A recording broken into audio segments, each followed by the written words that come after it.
नमस्कार. मिळून साऱ्याजणी ग्रुपच्या वतीनं आपल्या सगळ्यांचं स्वागत. आज आपण बघतोय की मकर संक्रमणाचा काळ सुरू आहे, त्यामुळे सगळ्यांना तिळगुळ घ्या, गोड गोड बोला. आमच्याकडून सगळ्यांना मकर संक्रांतीच्या हार्दिक शुभेच्छा.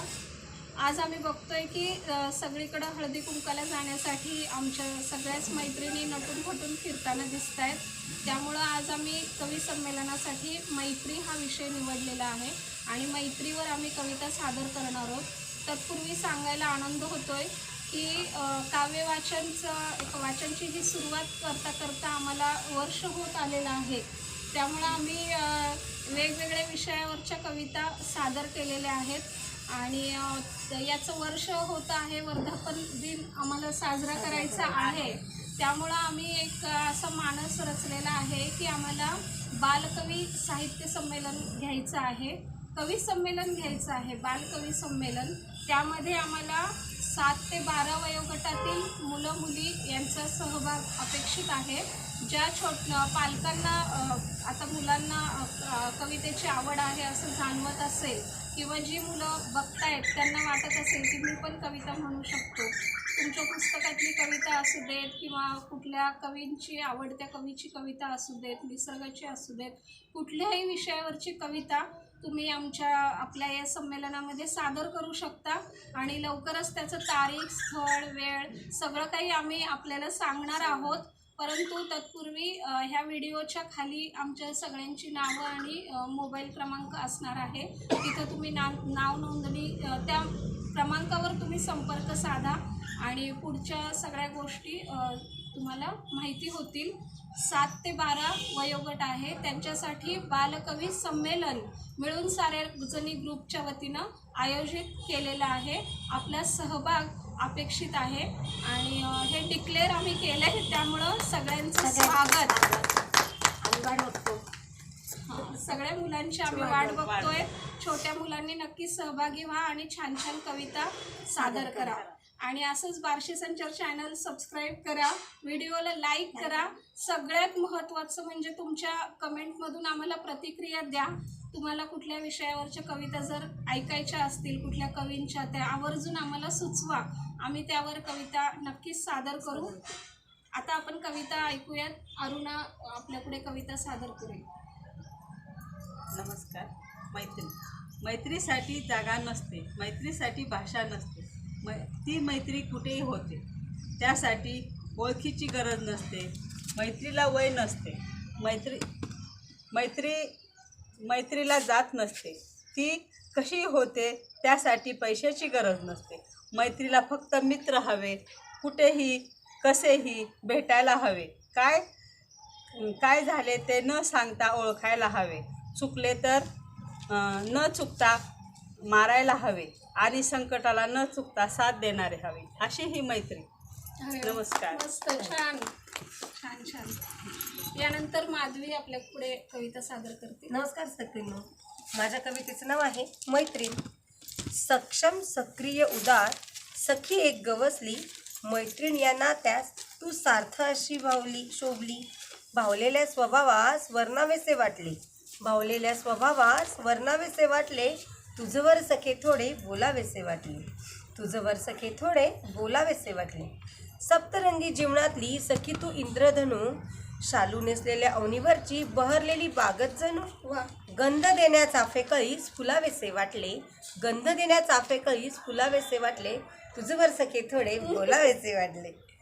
अकल्पित भेट आपली मृगजळा संभासले, मनाच्या कुपीत माझ्या अलगद तुला जपले. हृदयातून साथ देण्यात धावावेसे वाटले, हृदयातून साथ देण्यात धावावेसे वाटले, तुझवर सखे थोडे बोलावेसे वाटले, तुझवर सखे थोडे बोलावेसे वाटले. ऋणानुबंध आपले असतील गत जन्मांचे, मैत्रीच्या नात्यात गुंफले नाते हे जन्मांतरीचे. हळव्या मनास तुझ्या जपावेसे वाटले, हळव्या मनास तुझ्या जपावेसे वाटले, तुझवर सखे थोडे बोलावेसे वाटले. अजन्म हित चिंतण्यास शब्दलहरी झंकारल्या, खात्री देण्या मैत्रीची अवचित ओळी उमटल्या. अक्षरांना एकमेकात गुंफावेसे वाटले, अक्षरांना एकमेकात गुंतावेसे वाटले, तुझवर सखे थोडे बोलावेसे वाटले, तुझवर सखे थोडे बोलावेसे वाटले. धन्यवाद. खूप छान. यानंतर कविता सादर करेल प्रीती. अशी आपली मैत्री खूप भारी, अशी आपली मैत्री खूप भारी. कधी शिव्या तर कधी जिगर यारी, कधी शिव्या तर कधी जिगरी यारी. कधी टपरीवरचा चहा आणि खारी, कधी टपरीवरचा चहा आणि खारी, तर कधी कट्ट्यावरची टवाळखोरी. अशी आपली मैत्री खूप भारी, अशी आपली मैत्री खूप भारी. लहानपणी केली खूप मारामारी, आता आहे दिल दोस्ती दुनियादारी. लहानपणी केली खूप मारामारी, आता आहे दिल दोस्ती दुनियादारी. मित्राच्या लग्नात त्यांच्या अगोदर याची असते तयारी, मित्राच्या लग्नात त्याच्या अगोदर याची असते तयारी. अशी आपली मैत्री खूप भारी, वा. अशी आपली मैत्री खूप भारी. सुख असो वा दुःख साथ देतात लय भारी, सुख असो वा दुःख साथ देतात लय भारी. अशी आपली मैत्री खूप भारी, अशी आपली मैत्री खूप भारी. वा, छान खूप छान छान छान प्रीती. खूप छान. छान कविता सादर केली. त्यानंतर पु ल देशपांडेंची एक छोटीशी कविता आहे, परंतु अर्थ खूप छान आहे. मैत्री हे नातंच जगात खूप दुर्मिळ असतं आणि हे एकच नातं असं आहे की जे प्रत्येक व्यक्ती स्वतःहून निवडतं. बाकी सगळी नाती बंधनानं बांधले गेलेली असतात, काही जन्मापूर्वीची असतात, जन्मापासून असतात, काही नंतर म्हणजे सगळीच अशी अवतीभोवती नाती असतात. परंतु नात्यांची निवड करण्याची मुभा फक्त मैत्रीच्या नात्यामध्ये असते. त्यामुळं मैत्रीचं नातं खूप असं अवीट गोडी देणारं असतं आणि तेवढंच सखोल असतं आणि तेवढंच आकाशापर्यंत पोहोचणारं सुद्धा असतं. अशी कविता मैत्रीवरची. मैत्री एक सोपी व्याख्या आहे, मैत्री एक सोपी व्याख्या आहे.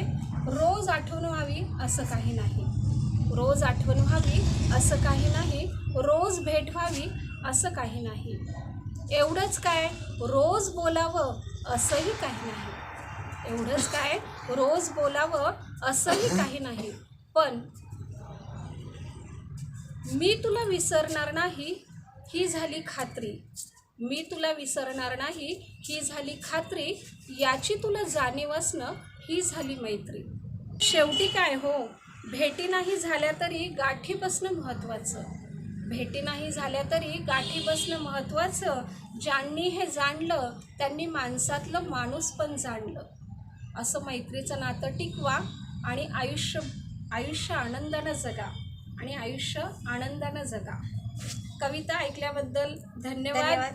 अशा मैत्रीच्या विषयावरच्या कविता आम्ही सादर केलेल्या आहेत आणि आम्ही जे पूर्वी सांगितलं आहे व्हिडिओच्या पूर्वी की बालकवी संमेलनाचं आयोजन आहे.